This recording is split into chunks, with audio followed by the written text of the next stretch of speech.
Welcome to Will's Personal Development Podcast. My name is Will, and today we are going to be talking about the book Never Split the Difference and Chris Voss. Moreover, we're not just going to be talking about the book, we're also going to be talking about the masterclass by the same name. What does this mean? Basically, we're going to learn from a master level negotiator, an FBI negotiator who has negotiated extreme terrorist situations, hostage situations for the SBI for many, many years. Very credible guy, and he basically wrote a very popular book, if you haven't heard of it, called Never Split the Difference. And he also released a course on the premier, I guess you could call it celebrity online course, personal development platform, masterclass.com. And I took both of them. I took the course and I read the book, and I finished them both, and I wanted to give you some of my lessons learned from this guy. And I think it's outstanding because at first I was like, man, I don't know if this is useful to me. I heard about the book a few years ago because I guess back then Silicon Valley and investing in angel companies or being angel investors and stuff like that was hot.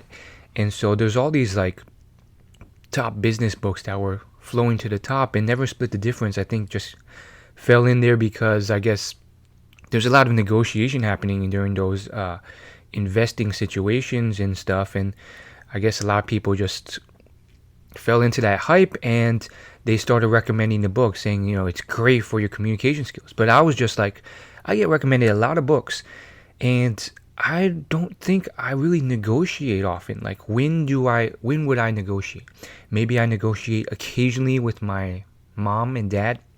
Maybe with my with a salary increase every few years when I get a new job. But like, when do I actually negotiate? Maybe to pay rent. And so I didn't know if this book would be that valuable. But ultimately, I did end up looking at this stuff because it started to get more interesting. I was going through a career change, and someone else recommended it again. And then, moreover, Chris Voss's course shot up to the number one popular spot on masterclass.com and stayed there for quite a while. On the daily most popular list, which I found very fascinating because there are dozens, if not over 100 very, very prominent celebrities who have courses on there, from Christina Aguilera to Usher to R.L. Stein. James Cameron just dropped a course, which is crazy. Dead Mouse is on there. Tons of people are on there. Malcolm Gladwell has a course. Neil Tyson has a course. You name it. And so that caught my eye. And by the way, if you guys want to check out masterclass.com, I do have affiliate links, so at no extra cost to you. If you do end up doing a free trial and then purchasing, I get a small commission. Just go to willyoulaugh.com/masterclass. But anyhow, I was very curious about this thing, so I took his course.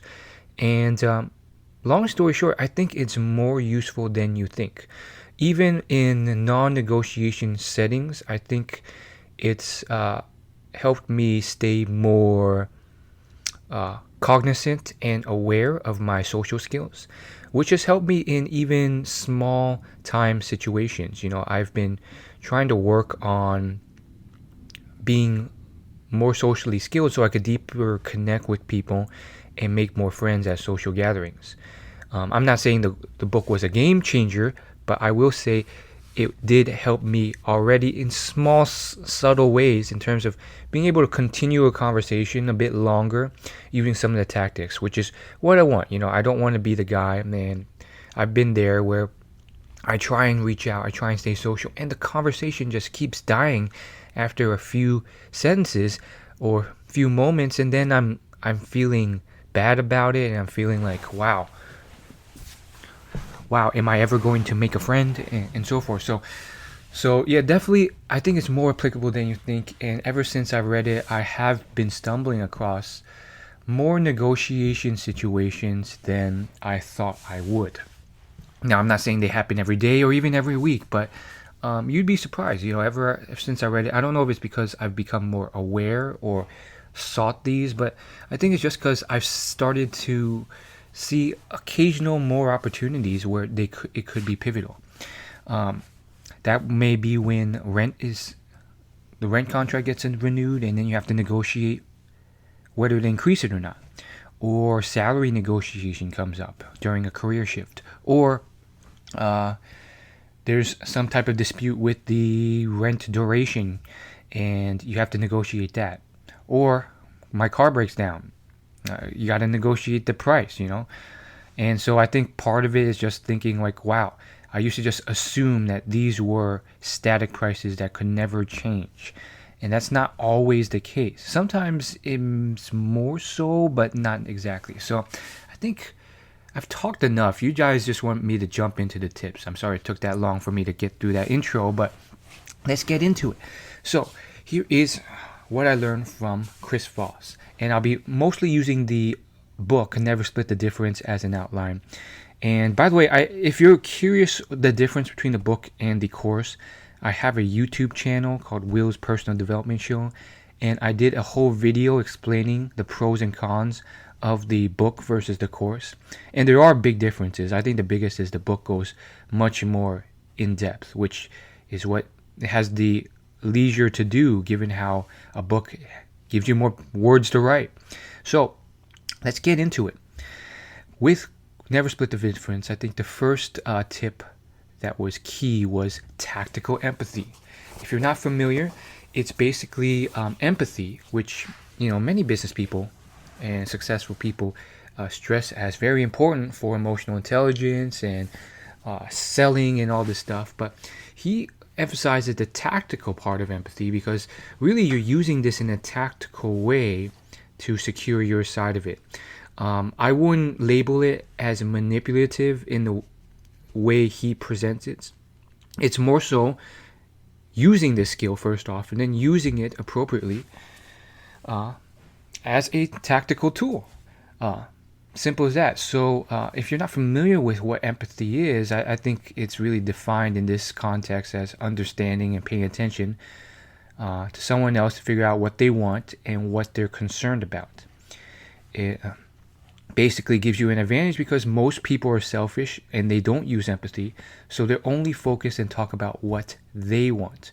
But by catering to what other people want, you can create situations that are more ideal for you because now you're kind of coming at it from what they want, which will more likely satisfy them and get them to move forward with a deal.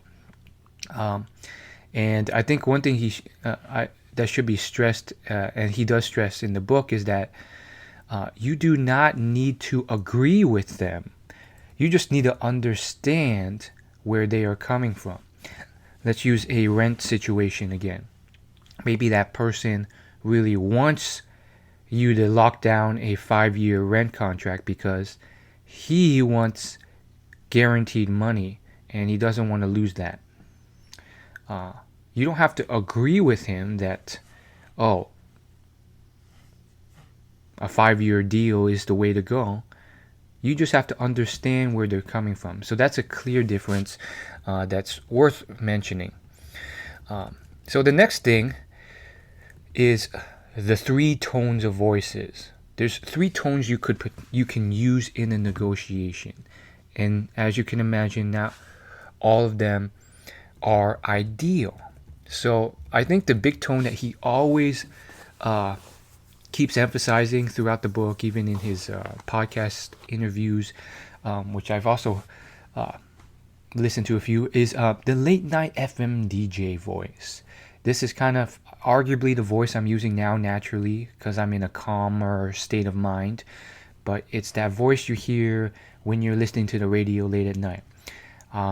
He might label it as deep, assuring, rational, very calm. When I think of late night FM DJ, I think of soothing, dark, chocolatey, relaxing, calming, deep, slow. I can't say I have the best one since I'm not a bass voice. I'm more of a baritone, but that's neither fine here or there. You just need something, I guess, enough of that. And so I think the point of this is like, you could come at someone in different ways, and even no matter what type of negotiation you're doing, whether it's a hostage, life or death, or negotiating your rent, something more tame, you never want to come across antagonistic or overly assertive. It's always this kind of calm, assuring type of tone. So that's very important to keep in mind as the just general spirit of where you're coming across. Of course, that leads to the second tone, the assertive tone, which you should never use. It puts people on the defensive. If I were to kind of pull out an example, it might be like this. How dare you? You give me the rent duration I want. Give it to me now. I guess it's more, I would say it's more cat scratchy, nails on a chalkboard, shrillish. But that's just my thoughts. Chris often uses the FMDJ to disarm. You can use it selectively and get them in a better state of mind. And then the third tone is the playful tone, which should also be used often.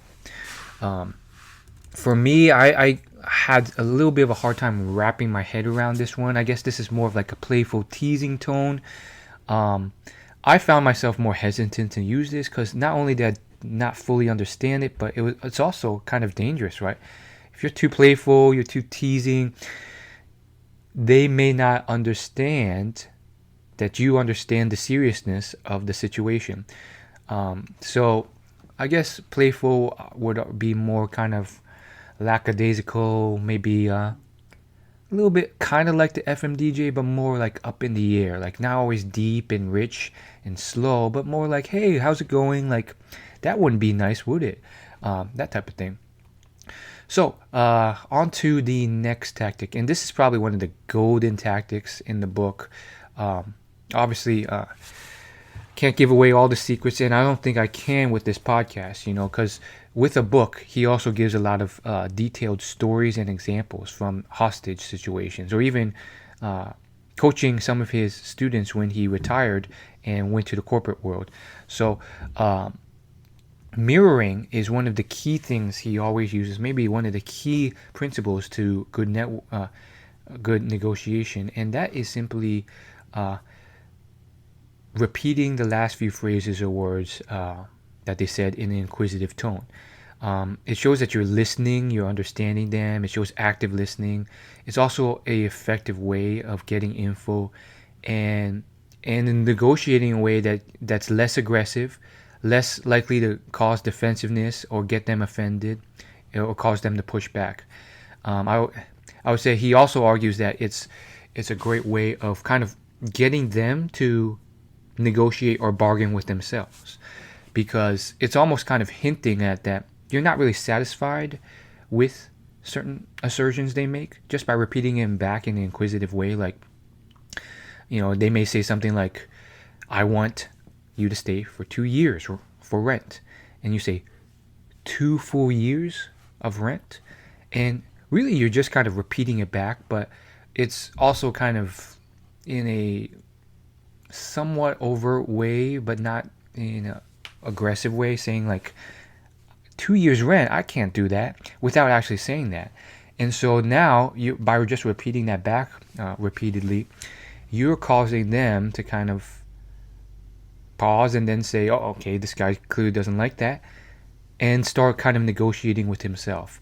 But that's more advanced. The point for now is to just use mirroring more often, which kind of shows that listening and understanding. Chris calls it the closest you'll come to voodoo magic in the world of negotiating. So that's, that on its own. Just do that. Because, when I finished all this stuff from him, I wrote it all down, but you forget a lot of it. And that happens with most books, most things. And one of the first things I do, especially with soft skills, is I pick one thing. You don't want to juggle 5, 7 things initially that you need to do, or 10. Pick one thing. And then I come in and I focus on that. I'm just going to work on mirroring at this social gathering today. That's it. And then you add on more and more. Otherwise, I often come into these events if I'm not proactive and intentional, and I'm like, wait, what should I do? Oh, I forgot. And then you don't do anything, and it's a mess.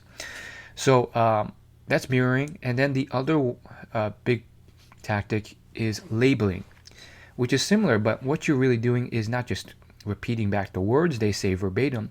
You are summarizing what someone said in your own words. And this is a good emotional tactic, since it brings today daylight something that they're feeling, which may feel more comfortable when it's crystallized. So you're not only just repeating back what they said, but you're also, in my mind, in how I view it, you're making kind of rational, calculated assertions about how they may feel based on what they've said. So an example would be, I feel you're saying that you really want this contract for our rent to last 2 years because you really want that financial security on your end as the landlord. So you're basically showing active listening by really understanding, hearing what they say, and then regurgitating it in your own words. But it's not just repeating it, it's looking at the emotional aspect of it. How do you think they'll feel? What emotions come up? And that's different from just repeating words verbatim. You can practice this with anyone, a friend or family member. Have a conversation and then label emotion that they're going through. You're going to start in a sentence by saying, it seems like you're feeling. Even if the label is wrong, the magic of it is you can simply say, you still gain information, basically. They'll tell you it's wrong, and then they'll say, no, I actually feel this. It's not about the financial security. It's about honor and duty and, saying what we said we would do, which was, a 2-year rent. And then you start to unearth what their values really are. And, you could just say, as to recover, you can just say, okay, that's just what it seemed like it felt. What was it really like? So really valuable things.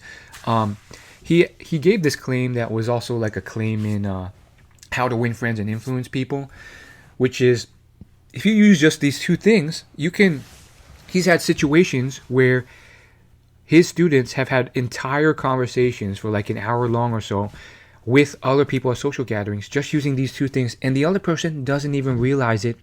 And it's because they just love to talk about themselves, and the mirroring and labeling makes it seem like, you're contributing. But what you're really doing is just active listening and letting that person talk about what they're interested in, and you, just by you showing interest, you're keeping it going. Now, I've tried it out myself. It doesn't always work that well. Now, I'm not bashing it. I fully believe it works, but I think maybe because I'm new at it, or the awkward way I tried it, it doesn't always lead to these hour-long conversations. I tried it a few times at my gym after a CrossFit class because, I yearn to connect with people and make friendships and stuff. And it'll help a bit. I'll get like a few more sentences out of them. I might use it a couple more times, but then, they're off. And sometimes I think, maybe it's just because they're in a rush. They have something they want to do right after class. Most people are of that mindset. They are in and out of class, and then they're off to the rest of their life. So maybe they're busy. They have a busy schedule. So that's another factor at play. So I guess I came in thinking, I'm going to use this, and maybe I'll have a long, thorough conversation for a good solid 15-20 minutes, and then that'll be great. But no, it still ended in like 2-3 minutes, but it did help it out a little bit longer. One thing I don't like about it is that sometimes I like to contribute my own opinions and thoughts. And just doing this on its own, which, I guess I took verbatim as the instructions, it's really kind of like a hollow shell to me sometimes, where I'm like, oh, but I want to talk about this and this, but I just got to keep mirroring, because that's the instruction, and let's see how it works. So I still need to get more practice in, see how it works, but it's still a very effective tactic that I want to try out more and just see how I can use it. Maybe I don't need to just mirror. I can add in my own thoughts from here and there. So moving on to the next tip, one of your goals is to align and understand what the other person is thinking and emotionally going through. Studies show that this emotional alignment leads to greater success and harmony. Now, this might sound like the same thing as what I said earlier about tactical empathy, but he goes on this long passage about emotional alignment and how when it's in and out of sync, it just destroys things. He gave a few examples. He showed a couple studies, but this is more of an overall level of thinking, like emotional alignment. Where are they feeling? What are they going through? Empathy is understanding that, but alignment is really getting to the same level of emotional harmony in a way. So that's a more advanced tip in a way. Now, in terms of intonations, there's two. And this is different from tones. Tones are just kind of your general, long-term, continuous vocal tone. Inflections or intonations are kind of what happens within a word itself or a phrase. That's how I view it. And so he says there's two intonations that you can use. The first is the downward late night FM DJ tone. That's used to calm others. The second is the upward inquisitive tone, which is used in mirroring, almost as to ask a question. So, at the end of a sentence that the landlord in our example uses, I would kind of repeat that in a upward questioning tone, like 2 years rent, when he says, so I want to have a contract with 2 years rent, not 1 year. And I could mirror back 2 years rent. I might even add in a phrase of my own. 2 full years of rent. So that would be the more inquisitive tone. The next tip from the book is the fastest way of establishing a working relationship after a negative event is to acknowledge the event. And so this might happen if something maybe out of your control, maybe you caused it, happens. And Chris gives the example of how he basically, disrespected the Canadian government. So he had some type of serious project when working for the FBI. And I guess the protocol was like, if he were to enter a country, he's supposed to notify the chief of staff. And he didn't do any of that because I guess, Americans, they just want to do their own thing. And this was a high urgency case of some sort. So, of course, the chief of staff got pissed and had the rights to expel him. But what he did was he immediately called this guy when he found out, and he diffused the situation by immediately acknowledging and apologizing for being a total tool. And he knew this was a tactic that you can use to kind of almost reset the stage when a negative event occurred that's already put you in a bad light. And so he was like, look, I know I'm an asshole. I did the wrong thing. I fully admit to that. I just screwed up here. And he acknowledged the other person's anger. And by doing that, it was very effective. Long story short, it did diffuse the situation enough that he got a slap on the wrist. They did not expel him from the country. So, interesting stuff there. It might surprise you, but Chris thinks the best negotiator in the world is Oprah Winfrey. So that got me thinking.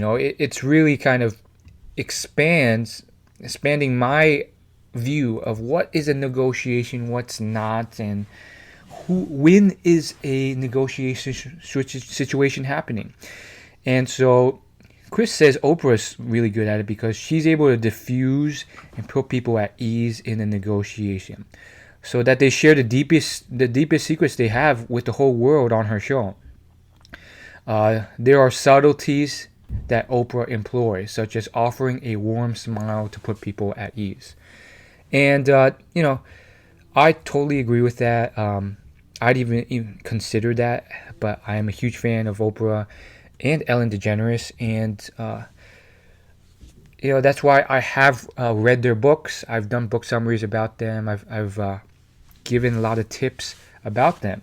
The most latest was through David Rubenstein's book on leadership, and David is a billionaire hedge fund manager. He wrote a book about his interactions and learnings from all these successful people. There's a passage on Oprah Winfrey, and what I learned from her in that passage was that everyone, no matter who you are, no matter if you are a jail inmate or the president of the country, they want to be heard, they want to be recognized, they want to be acknowledged, and they want to be listened to, and you can give them that chance. And she basically said that everyone from Obama to a person who was sentenced to jail for life, they always asked her after the interview, was that good? And after reflecting on it for a while, she believed it was really a question about, was I heard? Was I acknowledged? Was that? And so I think she definitely has a deep understanding of people, and so maybe we can use that ourselves to acknowledge people and really show that warmth as well as that acknowledgement. Okay, next one. Research shows that the best way of dealing with negative emotion is to observe it without reaction, label it, acknowledge it, and then replace it with positive, compassionate thoughts. So it's very important, not just for negotiations, but for yourself. You may have negative thoughts that you can add in some compassion and positivity that can lead to a better outcome. And also, I think that will game change the way that you conduct a negotiation. I know it will for me. I mean, if I didn't read this book, I had no idea. I would likely come in various ways, in various situations, in a angry way, a confrontational way, a way where I'm blatantly, attacking the other person, or so forth, because I'm basing my picture of effective negotiation off TV shows or films that are wrong. And so now I know, you gotta come in with positive, compassionate, rather than antagonistic angles. So what else can you do? You can acknowledge all the accusations or negative thoughts the other person has, almost like an audit initially. Chris calls this the accusation audit. And I think from what I can tell, he often seems to recommend that you use this at the start of a negotiation. And I see it as another way of diffusing and disarming the other person, and acknowledging all the things that they're already thinking or you're assuming they're thinking, which can be very, very critical, especially when you're across the table with someone who is clearly against you, has a ton of negative ideas and stuff already about you. He gives a couple examples, really strong examples in the book, where they're in the corporate world, he's advising a client, and they're in a very bad situation because the other person on the other side of the table has a lot of bad history and thoughts about the business deal that they did already. So the long and short of it is that, one of his client students works for some type of like management consultant company, and they had a deal going for over $1 million, but like it was like horrible. Like they were unable to like figure it out. They had to like they've already had to like offer to like do less work with less employees for the same price, and now they're doing it again. And the other company, the customer, is just like super pissed off, and Chris's client is unable to sleep every night because they're so stressed and anxious, because now, just because of, I guess, the lay of the situation, they have to do it again. They have to come in and ask for less deliverables for the same price, and they're paying for less employees to get it done, just because of, I guess, the logistics and how the economics of it worked. So really stressful situation, right? So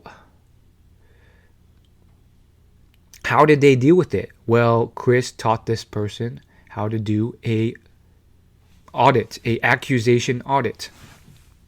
So I think it was a she. She came in right off the bat addressing all the possible negative responses and accusations that might be thrown. So, I see this as a very effective way of, listing out and addressing everything, because some of these, if not all of them, are going to be thrown out anyways. And if you're going to wait for the other person to throw it out, it's you're in a reactive state, and they've already thrown it out, and they're accusing you, and they've already decided. But by taking that first step and practicing with mock interviews, she was able to basically acknowledge all the stuff. Hey, I know how terrible you think we are. You probably think we're the worst. And now we're coming to you again, offering less paid employees at the same price. You must think we are a terrible company to work with, that we suck, and all this stuff. And guess what? That accusation audit helped diffuse the situation. And, sometimes if you do it right, and it's, just perceived as like maybe too extreme, they might respond by saying, no, we don't think you're that terrible. And it just sets you off in a more positive light. So that's the long and short of it. And they were able to come to a harmonious agreement. Okay, so another thing that you should know is really kind of setting the stage. I think that's a huge part of it that he definitely seems to mention on occasion, which is, what are the first things that you should kind of do before you really start negotiating in depth? And I think, coming in with sometimes the accusation audit, if it's negative, coming in with certain mindsets and mentalities that you should kind of understand first before getting into it are important.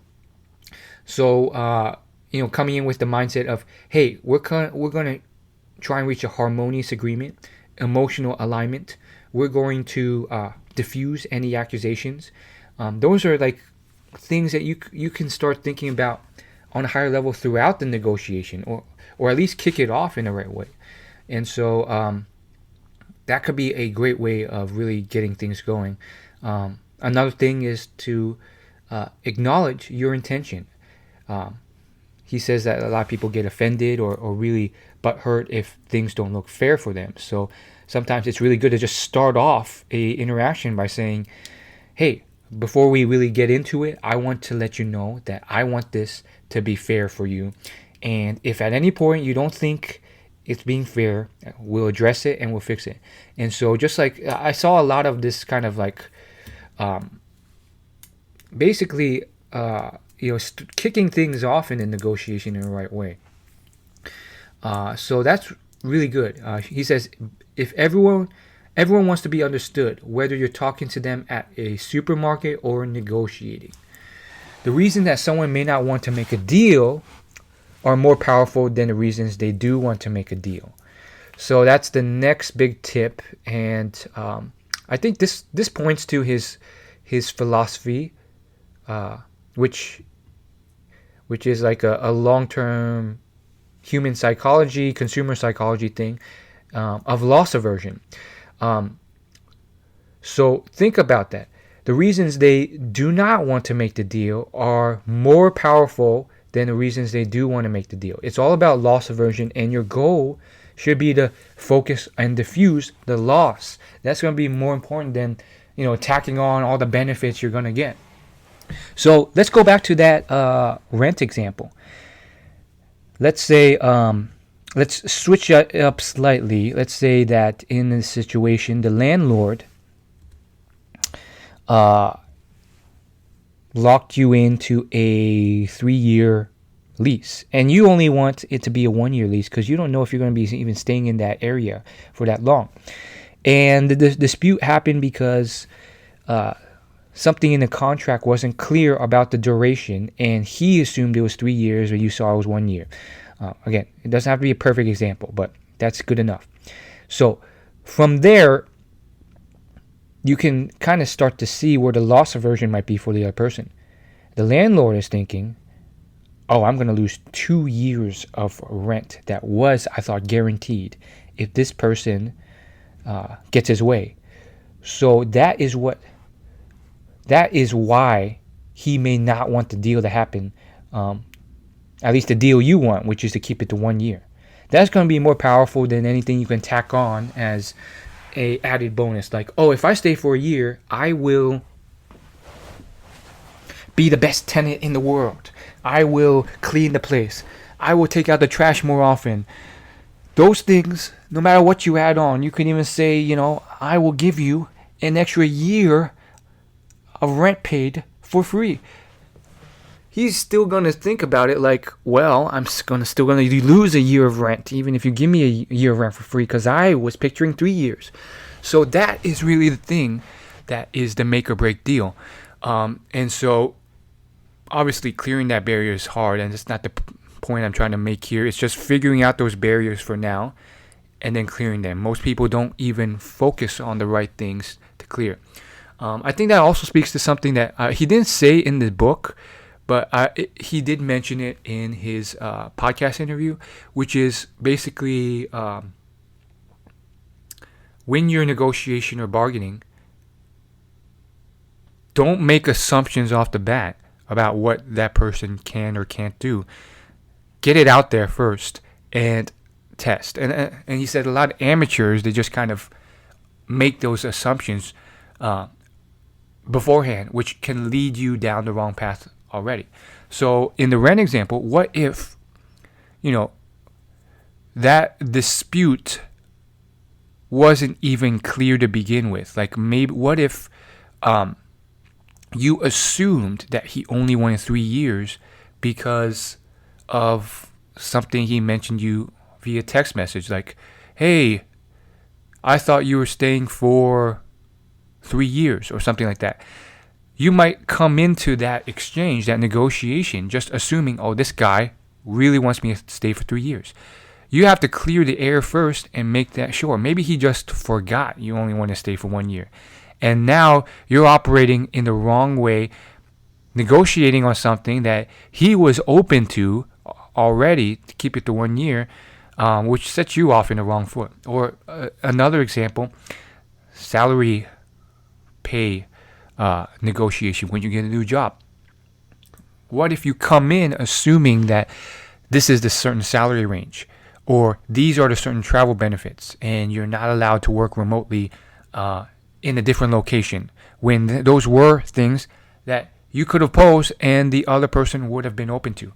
Unfortunately, you didn't, because you made assumptions, and now you're off to a wrong start negotiating in a realm that you didn't even have to, when you could have posed the idea first, gauged their response, and they would have been open to it. And there goes that potential dream job where you could be working remotely from Bora Bora, but you assumed that wasn't possible. Anyhow, moving on to the next tip here. After you label a barrier or mirror, pause. Don't be hasty to talk. The other person will fill the silence and may reveal something important. Incredible. There are 3 types of yeses. So just because someone says yes doesn't mean like you're good to go. The first is a counterfeit yes, which is usually disingenuous and just to continue the convo. The second yes is a confirmation yes, which is innocent and with intent but without commitment. So, still not great. And then the third yes is the yes that you want, which is the commitment yes. This is a yes that leads to a signed deal.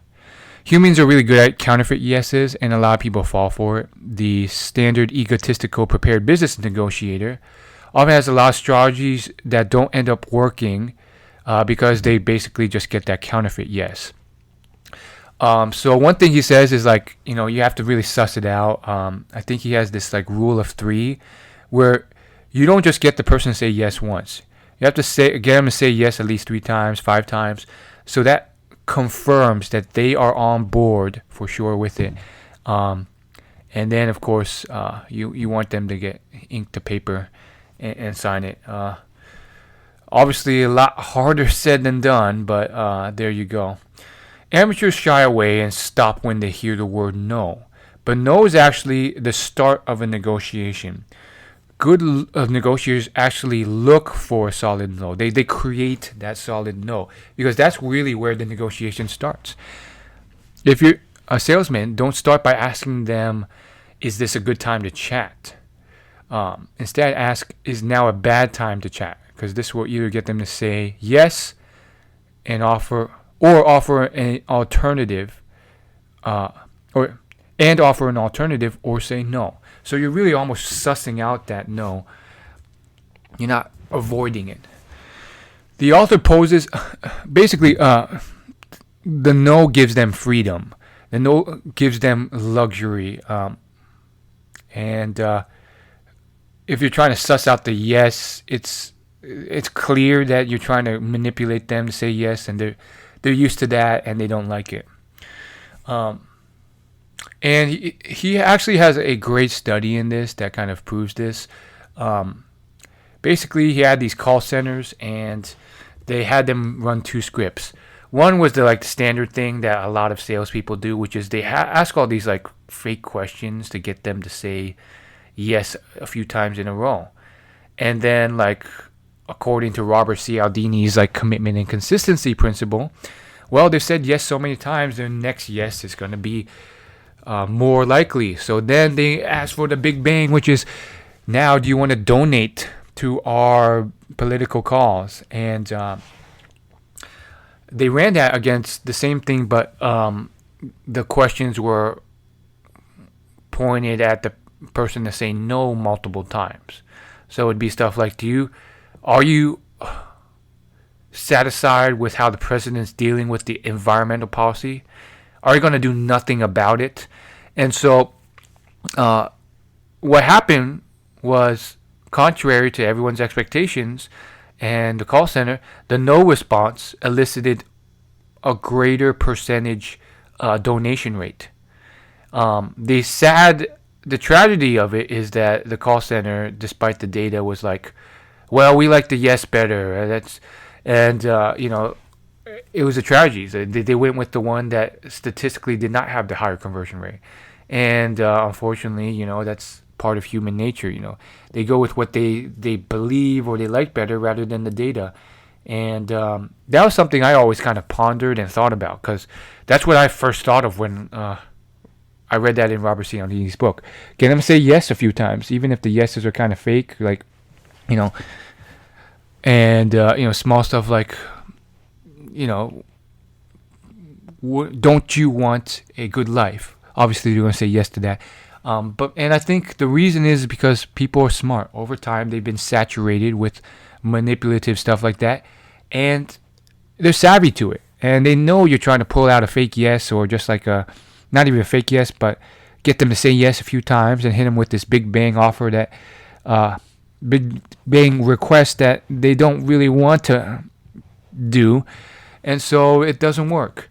But, I guess a lot of people were just kind of enamored with that idea of it working, and it didn't. Here's the thing, though. The no one is not truly contradictory to Robert Cialdini's commitment and consistency principle. It's just getting them to be consistent and commit to saying no repeatedly. And that's a fresh way of doing it, and they feel more in control when they do that. Maybe that's why I think it works better. So there you get it. There you go. As Mark Cuban says, every no gets me closer to a yes. The one thing I didn't like is that they definitely stressed this kind of no thing a bit too much without really giving any caveats to it. So obviously, they should have stressed that that's not okay when it has anything to do with sexual assault or physical assault, Every no does not get you closer to a yes when we're talking rape here. So I was a little pissed off that Mark Cuban even said that quote, and the book kind of mentioned that without specifying. But there you go. I really hope like anyone who read that book, Never Split the Difference, took it the wrong way or took that negotiation the wrong way. Of course, no does mean no in any type of romantic situation. You don't want to cross the line. Moving on, no often just means wait or I'm not comfortable yet.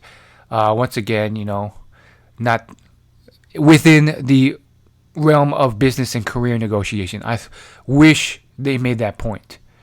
But they didn't. But within that realm of hostile negotiation and so forth, I guess that's true. No just means wait or I'm not comfortable with that yet.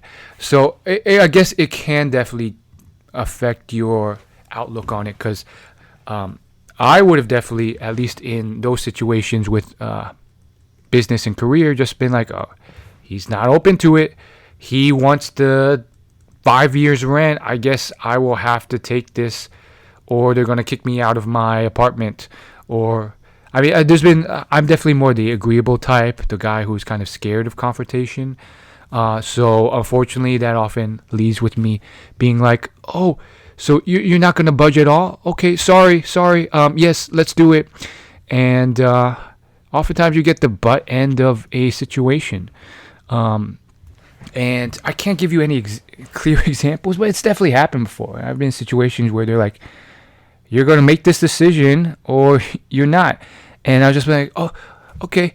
And you can't always do that. I think this book's helping me a bit with that. I think the one area that the book should stress more is I already talked about that. The most beautiful phrase in negotiation a negotiator can hear is, that's right. But the worst thing that you can hear is, you're right. Slight distinction, right? Subtle distinction. But basically, that's right is basically affirming that certain points that you've made are correct, and that person believes it and agrees with it. Everything is changed. Oftentimes, when Chris hears that word, that's a milestone, a turning point in the negotiation. He gave a few examples where by mirroring, labeling, summarizing, empathy, he was able to get that word out of that another person, and that completely changed things, which led to the kidnapper stopping asking for money, getting tired of the situation and whatnot. Hostage negotiations changing because they got to a point of agreement, and an impasse was stopped where Chris wasn't able to pay for that amount, and they finally acknowledged it. But when they say you're right, that is a different phrase, because what that is implying is that think about it. When do you say you're right to someone? It's usually when you're annoyed about someone who's been pestering you for a long time, and you want this guy to leave you alone. So you lie to them and say you're right, so that they leave you alone at least for 24 hours. So it's a clear distinction. It's a sign that they're not agreeing with you, but they're lying and pretending just to kind of move it along, which indicates a still lack of alignment there. Compromises are bad moves. They're the easiest, laziest, convenient way. This is something that was also it's indicative of why I read so many nonfiction books. So many people try and go through life trying to succeed based off their own ill-conceived, shallow experiences in life. And they form these opinions about how to do things best that are often wrong. And this is one example of how I would have done it wrong if I didn't read this book. Since I have no negotiation skills, I've often done bargaining stuff where I'm like, in my mind, I'm thinking the best case outcome is some middle of the line compromise. So let's say one person's demanding $150K for a hostage, and you obviously want to pay zero. So you would assume right down the middle at $75K is the best situation, right? No, Chris says that's a bad thing, because in those types of compromises, both parties leave unsatisfied. You should never compromise down the middle.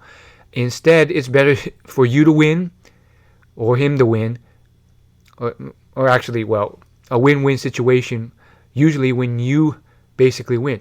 And basically, so you might be like, well, how does that play out? Well, from what I can read in the book, oftentimes that means Chris wins. He usually whittles down 150K offer to something much more realistic and doable, like 5K, which is ridiculous. I don't know how. I mean, he must be crazy good. And this guy knows what he's talking about. He starts off the book by telling this story about how he was brought to Harvard to help with negotiation and learn something. And they did these mock negotiations, and each person he played against, he took all the money from them. It's basically this negotiation where you're basically trying to use these tactics to get that person to give up as much money as possible.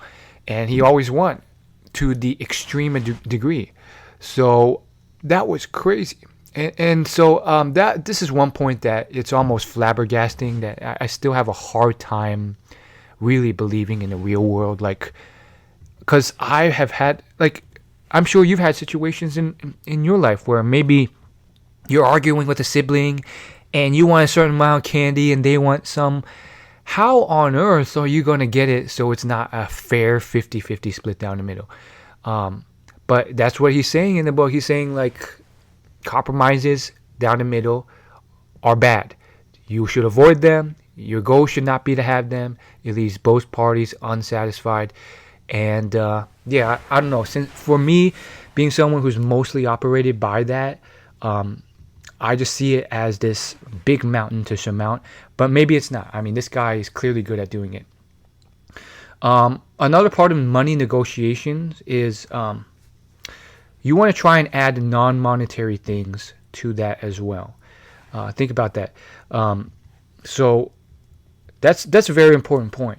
By bringing in some arguably intangibles, I think it probably sweetens up the pot. But he mentions it as a nice little extra tactic to bring the negotiation beyond just a dollar amount, because there are usually things, intangibles, that you may not care about, but the other person does, that you can offer, or vice versa, that can really lead to a more tangible interaction.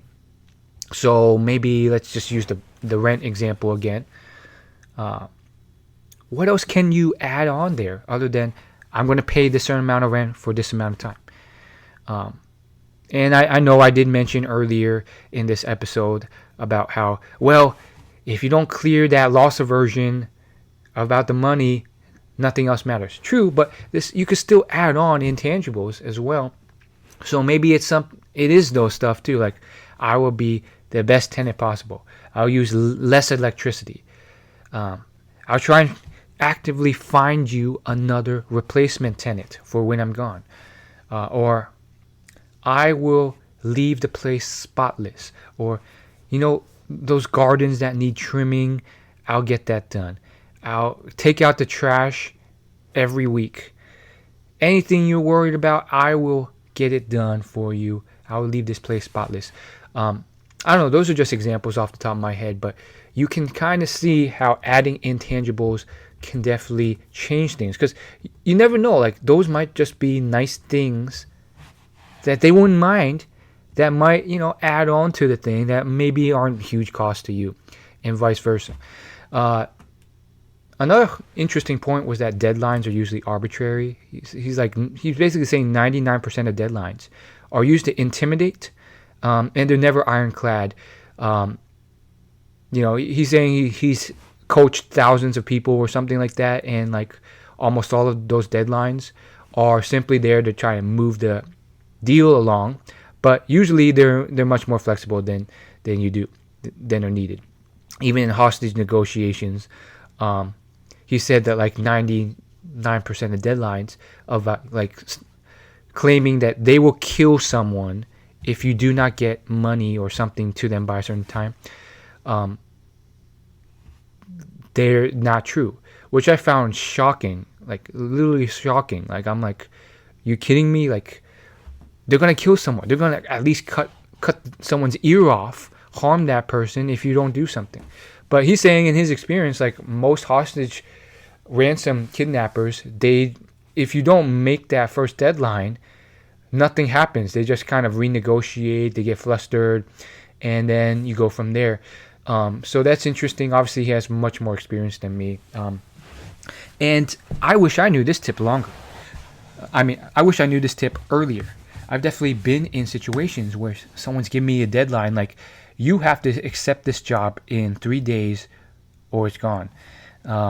And if I had known this, then that would have changed my game plan. I would have understood that this deadline is not real. And I would have pushed harder when I asked them, hey, could you extend it? And they said no. But, at the time I was just like, that's a legit deadline, and they need to get this hire done at a certain time, and that's that. But not exactly. I think one of the points he makes here is that basically it's better to have no deal than a mediocre or fair deal. So, jumping back to mirroring and labeling, oftentimes what he'll do is he'll use those things to keep things going. And he'll also use something that I'll mention later called clarifying questions to just keep delaying things if a mediocre deal is the only deal on the table. He's not going to take that. So keep that in mind. Offering a range rather than a specific number helps you appear less aggressive. So very useful for tons of things. Salary negotiation too. You don't want to just say, I want this amount. You can say, hey, here's the range that I think would be agreeable. Calibrated questions. I think out of everything here, except for tones, labeling, and mirroring, this is probably the biggest thing. He goes on this whole big story about how he discovered calibrated questions after he failed a hostage negotiation, and then he saw someone else do something better that worked, and he kind of reverse engineered that. But basically, it's using specific questions, usually how-based questions or what-based questions. He doesn't like to use why questions because that's usually puts them much more on the defensive. But they kind of lead the other person to the conclusion or ending point that you want them to be at. If nothing else, it kind of delays their onset. And I think the big thing he says is it leads them to come up with a solution for your problem. So you could say, how could we accomplish that? Or how could I do that? Or, you're putting me in an impossible situation here. Like, how do I even know the hostage is healthy and safe and alive? So by doing that, rather than demanding that you see the hostage, you get them to come up with a solution themselves, make them believe that they came up with a solution themselves, which allows them to take the action that they would have otherwise not taken. in hostage negotiations, it's actually pretty hard to get them to show evidence that the hostage is still alive. So by just coming in and demanding that with a statement, it's not going to work as well as these clarifying questions. It's not aggressive. It doesn't put them in a defensive way. And it can often lead to getting a vital concession out of them. How do I know you aren't going to hurt her? And this is funny because I read this stuff, and then I was watching The Walking Dead for the first time. I'm on season 8 now, but there's definitely a few hostage situations in The Walking Dead where one troop will come into another. They're both starving for food, and then one takes the other hostage, and then they're trying to fight these zombies, but they're also trying to fight each other, and they're all very ruthless people.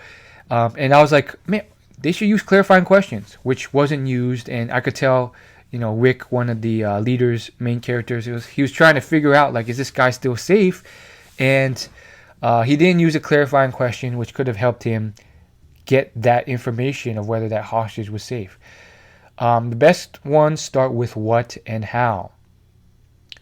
You can use why, but sparingly, because that's like a burner on the stove. It's accusatory.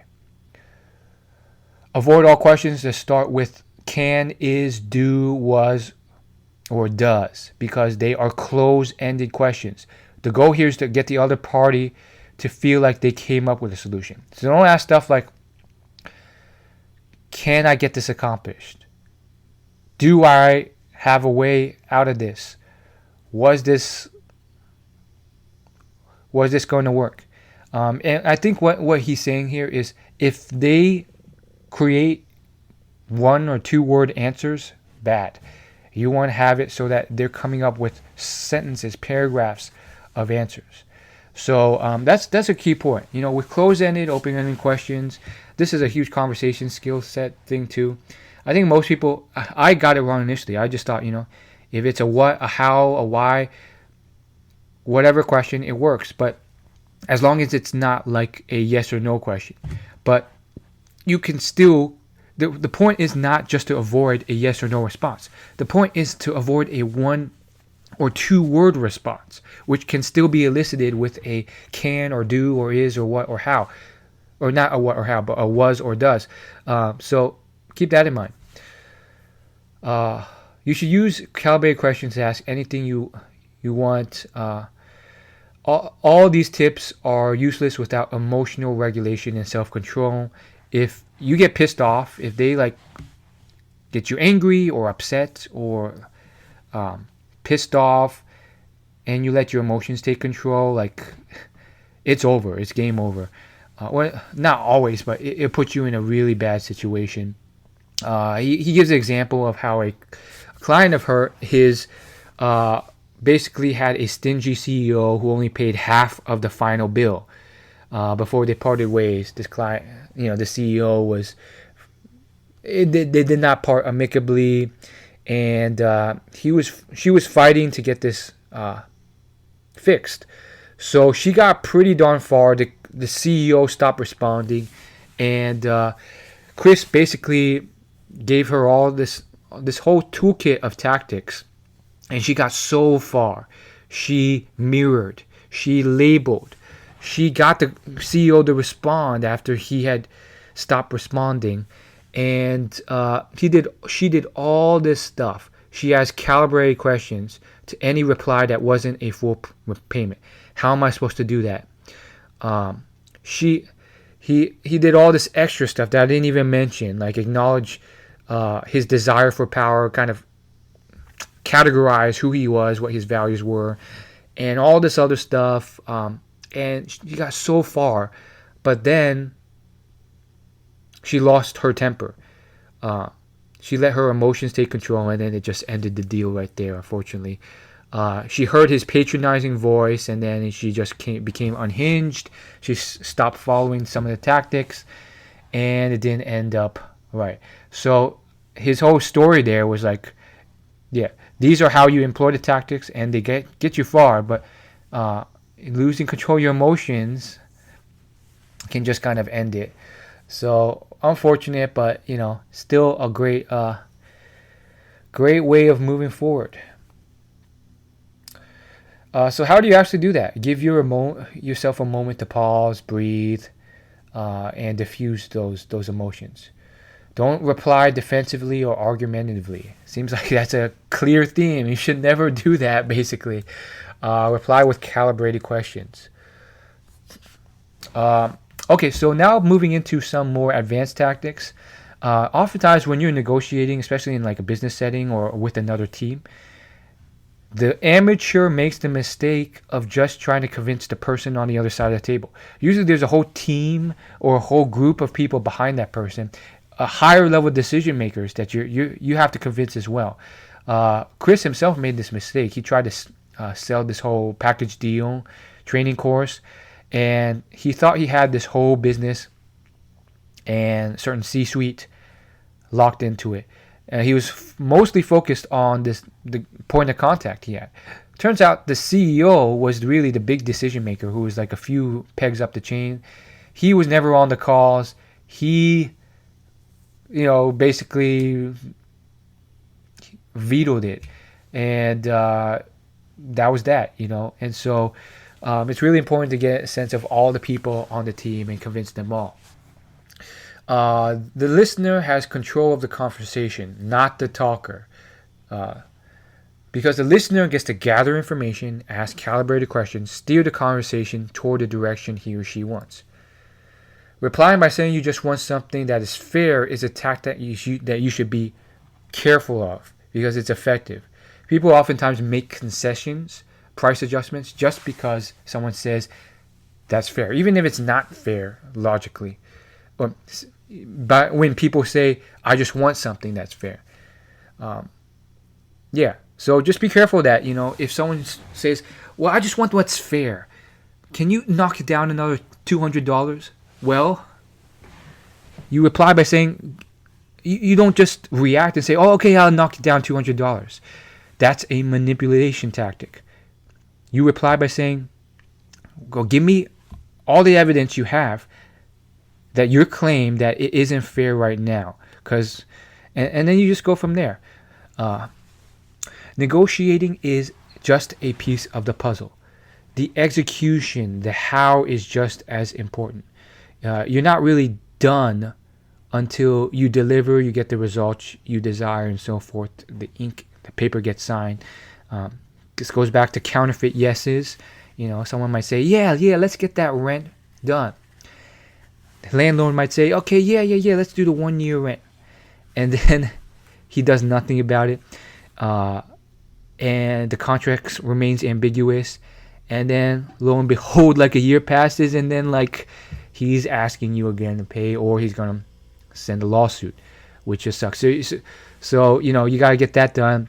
He gives the example, not of the rent situation, but basically how this hostage negotiation, basically a prison riot turns into hostage negotiation, where all the rioters have all these people hostage, and long story short, it turned into a potentially horrible situation, because although they agreed on something, not everyone on the page was communicating and filled in, and basically they didn't execute on what they promised. Basically, they were like, okay, we've got you surrounded. You're going to come out one by one. You're going to be treated with respect, dignity, and everyone's going to be safe and healthy and not harmed. They didn't communicate that with the SWAT team. The negotiators didn't communicate that with the SWAT team. So the first hostage went out with a walkie-talkie, and the arrangement was, when the hostage got out safe, unharmed, he would radio back and say, I'm safe and unharmed, and then the next would come out. The SWAT team was not informed about this. Hostage got out. SWAT team confiscated the walkie-talkie immediately, thinking that they had accomplished something. They had found this hostage smuggling a walkie-talkie when that wasn't part of it.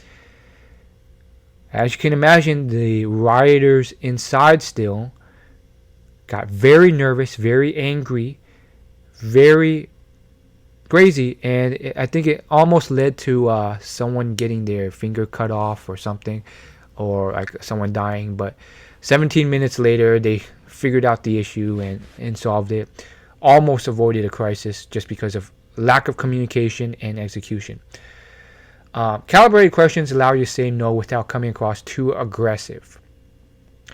So this one, super important here. Already kind of mentioned, but he goes into more detail about it. How do I know you haven't hurt her? Stuff like that. So, body language. Body language is crucial. Chris will actually not call someone on the phone, and even though he could during certain negotiations, and he will fly many hours to another person to meet with them in person because he knows how important gauging body language is. So that's just incredibly interesting. Nowadays, with all the stuff around virtual meetings and COVID and quarantine, people are starting to realize that, or some are just assuming that, oh yeah, like you never need anything in person. Well, not according to Chris Voss. Okay, the next tip. Small nuances of phrasing can frame the sentiment in a good or light way.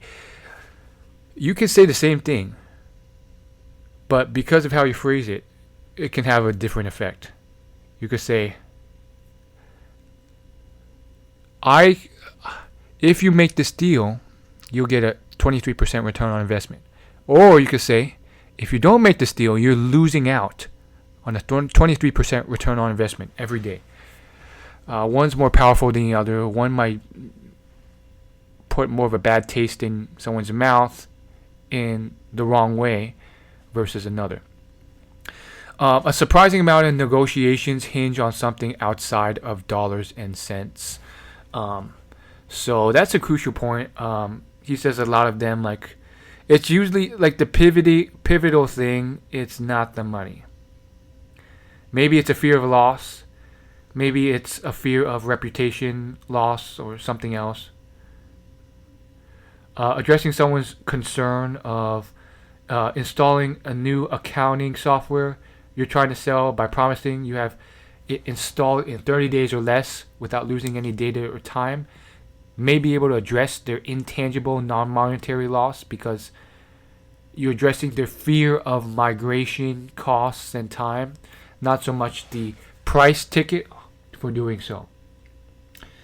When someone appears crazy or irrational, they're likely not. Search for bad information, hidden desires, or constraints. Once again, it's back to information gathering. Get FaceTime. 10 minutes of FaceTime is often worth more days of research. Find common cultural similarities between you and them. People more likely to share information when they see you have common ground. This also points back to Robert Cialdini's second book, Persuasion, where he introduces a new principle of persuasion: commonality. Commonality can be anything. Same school you went to, same area you grew up in, same area you've lived in for a while, same ethnicity, same gender, same sexuality, same race. People want to help people in a similar tribe. So I found that very interesting. There are different leverage multiplier. You could provide additional value. You could take away something. And then there's the normative multiplier that focuses on bringing about a deal that suits the norms of that person. That one's kind of weird or interesting or confusing, but he's basically saying, like, there's certain lifestyle things, certain things that person is used to in their life. How can you add to that? How can you contribute to that in their life? Remain flexible, adaptable. Uh, look out for black swans. His consultancy is called the Black Swan Group because just because things have happened for a while doesn't mean that that's always going to be the case. There are things that you don't know that could just botch everything. He gives the example about how he failed a hostage negotiation because up until that point, each time you didn't make the first deadline, that was fine because the kidnappers usually wanted money and they were willing to kind of still play ball. But all of a sudden, one day, they missed the deadline and the kidnapper killed someone. So just because of what happened in the past doesn't mean it's going to happen in the future. In that case, he missed the, I guess you could call it the normative multiplier, because this guy, his motives were not to get money.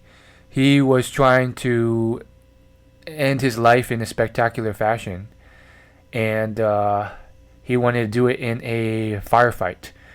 And so because his motives were different and something that was abnormal to what had ever been experienced before with the FBI, it cost them a hostage dying. A 25-year-old single mother of one. Sad thing, but there you go. It's hard to predict black swans, so look for things that are usually innocent. They usually aren't heavily guarded secrets. Just keep collecting information from that person. Don't chicken out and end up with a wimp-win deal. Many people do this. That's because they're scared of conflict. They don't want to appear greedy, unreasonable. So they fold, they compromise. I feel like this is probably me. That's why I need to work on this stuff. When you think about it, what they're really scared of,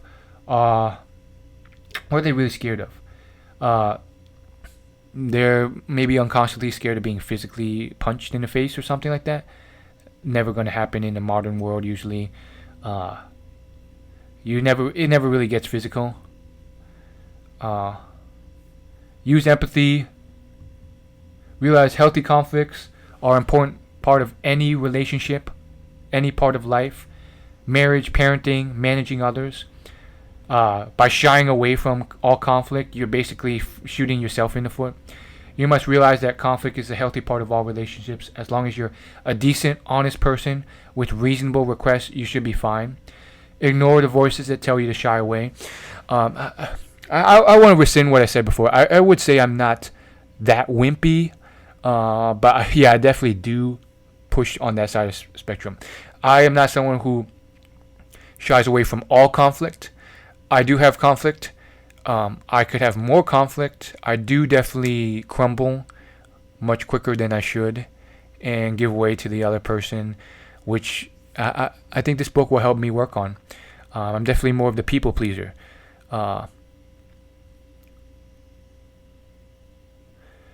Experienced negotiators will throw out a ridiculous price to set an anchor. If you're not prepared for that, you don't have to do that.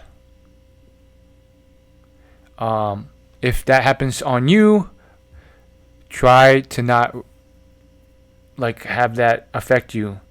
They'll throw out some ridiculous number just so you anchor around it, and then you end up, with a higher number than you would have wanted to. When the pressure is on, you fall to your highest level of preparation, and you never rise more to that. So, seems like preparation is very much key to that. And I mean, just think about it. All these tips, you can map this out and come in so much stronger. Most people don't have any of this when they negotiate. It's often a reactive thing, like, oh, you want to talk about rent negotiation? Let's do it. They don't have any pre-planning. But if you come in and you're like, I'm going to do the accusation audit. I'm going to use these clarifying questions. I'm going to add intangibles. I'm going to have emotional alignment. You are way ahead of the other person in terms of prep. And that is going to end good for you. Or at least better for you. You feel me? almost done here. I know I've talked my butt out, and obviously the book has a lot more. Anger is kind of like in certain small situations, not small, but in certain rare situations, it can be used effectively. That's more of an advanced thing, so I'm not going to cover it. Research shows people feel happier about a deal when you do about a deal when the other person has made a concession over getting a fair deal from the start, even if they end up with a worse deal. So I guess they're saying here that if you give a concession or make it seem like you're giving a concession, it makes it seem more fair, even if that person's still getting ripped off. There's a bargaining model called the Ackerman Model. This is more about like numbers amounts. So you start with 65% of your target goal, then you move it to 85, then 95, and then 100%. And then you toss in something non-monetary. And that's the best way of kind of getting down to the number you want. So let's say the guy wants you to stay for a year, and you want to stay for, let's say, 2 months. You want the rent. You'd be okay if you had to stay for 2 months, and the landlord's trying to get you to stay for another year. So 65% of a year is like what, like 7 months? So, no. Your goal is, you first nail down the goal you want, which is 2 months. So then you walk back from there to your initial anchor, which is kind of 65% of 2 months, which I guess you could say is another month. So he might say a year, and you might be like, I know this is going to sound really low for you. There's my accusation audit. But 3 months. I can do 3 months and then I'm out of here, but no more. And then he's like, that's ridiculous, but I can lower it down to 10 months. And then you're like, the best I can do is 2.5 months. And then he's like, dude, that's ridiculous. No way. I can do 8 months, and that's about it. And then you might be like, the best I can do is 2 months and 14 days. And you know what? I will throw in an extra beanbag chair. And also, I bought a mattress while I was here and a box spring. You can keep that. I'll throw that in. You can keep that when I leave. And I have a bunch of other stuff I can add in here. I bought a mini fridge. I'll leave that with you if you let me do this. And he might be like, I really can't budge, but I'll do 4 months. I'll let you stay for 4 months. And then you keep negotiating and you get it down to 2 months with that intangible thrown in. That's basically the Ackerman model. And let's move on to other tips. Statements given without anger but with poise are effective. If someone, let's see here. Someone uses anger against you with a ridiculous offer, calm your emotions and respond by saying, I don't see how that could ever be possible. As far as you using anger, usually a bad thing. Some negotiators will start with a ridiculous amount. I already mentioned that point. There's 3 types of negotiators. Now, we're not talking tones here or intonations or anything like that. We are talking personality types. So I guess we'll start with the one that you probably already know I am, the accommodator. So each one has its pros and cons. The ideal negotiator has the right elements of each. So the accommodator, obviously, he's oftentimes too quick to just agree and accommodate and people please. What are the pros of that? Well, you're more likely to build rapport, get that person to like you, build likability, have the right tone of voice, be active listener. Bad parts, well, you often yield and give concessions that you probably shouldn't. So what do? Well, for these types of people, you want to basically and by the way, you can have parts of each of these already. You don't have to be just one. To get better, you want to keep those kind of rapport building likability things with the right tone of voice and so forth. But you need to work on basically being more assertive and standing your ground at certain times. Accommodator's goals is to be on great terms with their counterpart. They view a continuous flow of information as always a productive use of time. The assertive type is, in my opinion, kind of the opposite. They don't like wasting time. Time is money. They care about completion of a deal rather than getting it perfect. Obviously, they don't care as much about pissing someone off. Yeah, they're just off to the races. They can rub people the wrong way, but oftentimes they can kind of get things done better. Once they feel understood, they will listen to you. So when you encounter these types, you want to use a lot more mirroring and labeling to listen to them. Then they'll give you a chance to talk. If you are this type, you got to be careful with your tone. You got to start coming off less harsh. You have to have the right tone, late night FM DJ voice, build that rapport. Mirroring, labeling, calibrated questions work great for this type of personality. The biggest thing you want to get from this type of person is some variation of "that's right." It may be like you hit the nail on the head. Soften your tone, and that's what you need to do.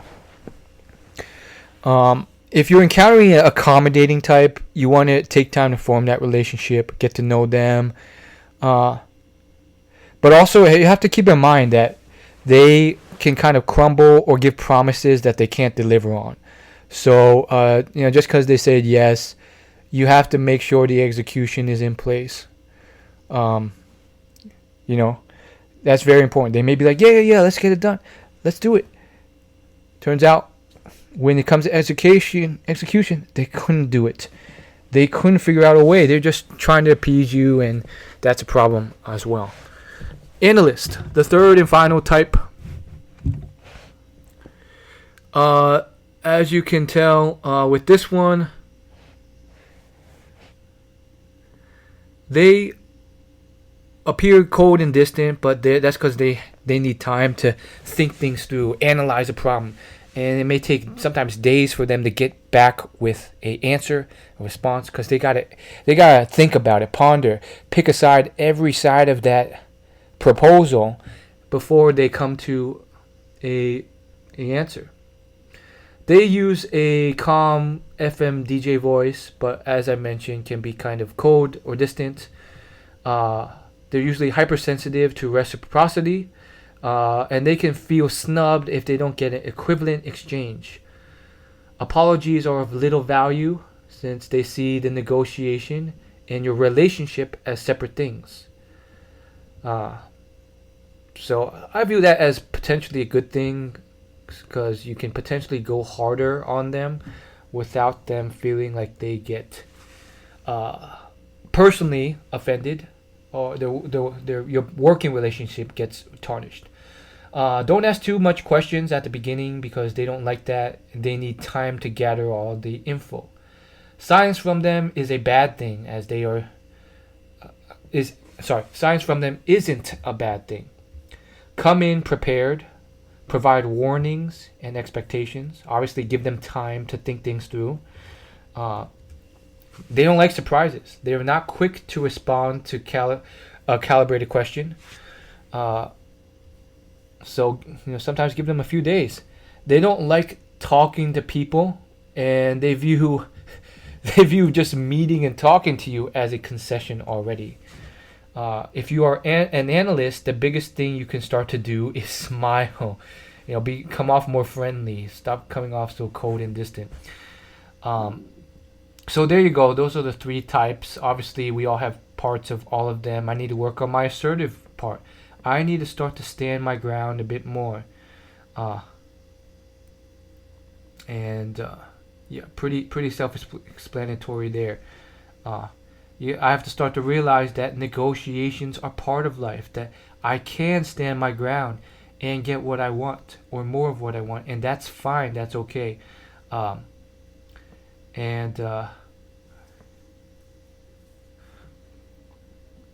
Yeah, so work on those things.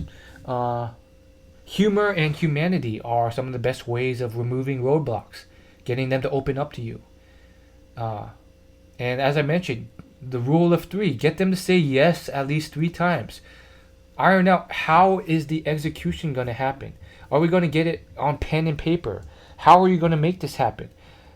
Just because someone says they're going to do it doesn't mean that they truly agreed and that we have a way of moving forward.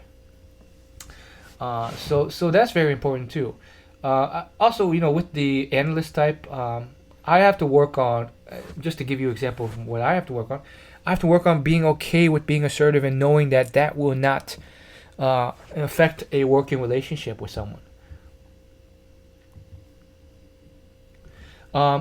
Sometimes the goal is to get through a series of no responses. Your goal is sometimes to get that series of no's from that person through maybe calibrated questions to get them engaged. So, for example, you can get that series of no's to get the other person to basically negotiate with himself. He also gives an example in the book where this was done effectively with open-ended questions and calibrated questions. How am I supposed to do that? How could I possibly accept that price and keep everyone happy? How can we get out of this failure and turn it into a victory? And it got that person to basically bargain with himself and keep lowering the price. $2,000. You want me to pay $2,000? And so that's great.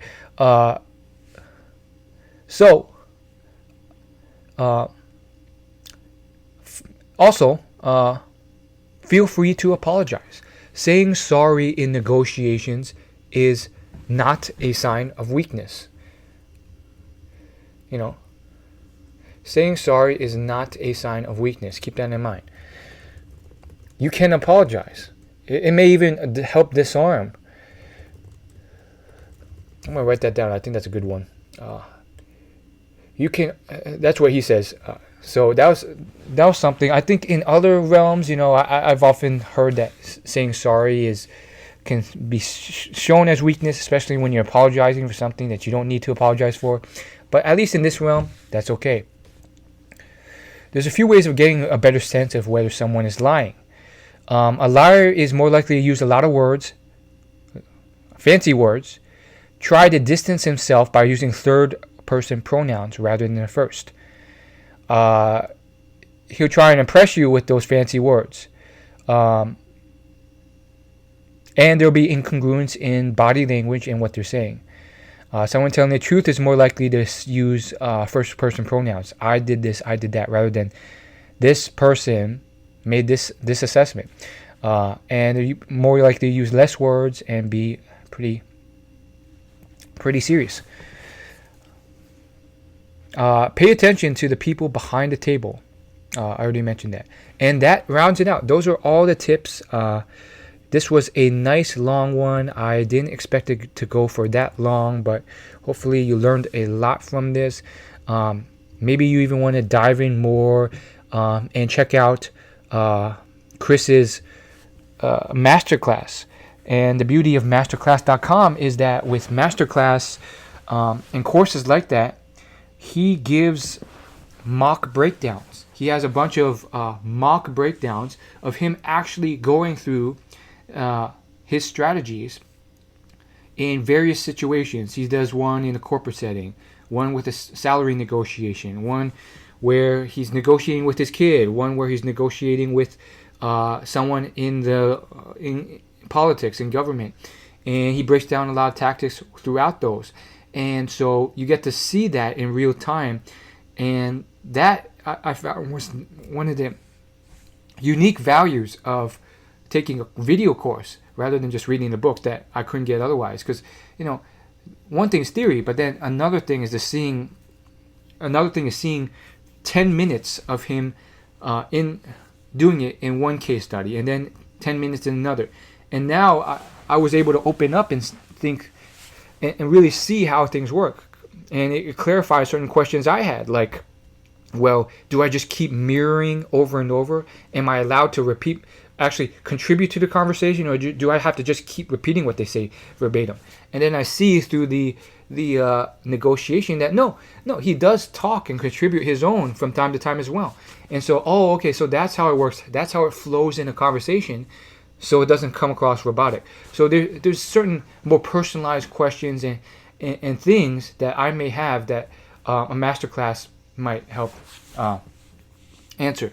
So either way, whether or not you try it out, hopefully that this episode helped you. If you want to try out masterclass and you want to buy masterclass and try out Chris's course, please go through my link. I get a small commission if you purchase. It's willyoulaugh.com/masterclass. That's willyoulaugh.com/masterclass. I'll get a small commission if you purchase through my link. I'd really appreciate it. It helps my livelihood and helps me fund all my website hosting and podcast hosting costs. If nothing else, please leave a rating on my podcast. Every rating helps out. If you do leave a rating, take a screenshot on Apple Podcasts and then send it to me. Instagram DM me at NoExcusesWill with your proof, and I would be happy to give you a free gift of let's say a 30-minute conversation, consultation, coaching call, where I can help you out with whatever you want. I'd love to talk more about negotiation and just kind of work through it together with you, and just kind of work together to help each other out on that. I'm willing to offer that if you leave a rating on Apple Podcasts. But that's it. Subscribe to this podcast. I can't wait to talk to you more. I'm open to requests. Obviously, all my social media and all that stuff and my blog posts are available at willyoulaugh.com. If you want to reach out, you want to get to send in any podcast episode requests or anything else. Thanks for listening. I will see you later.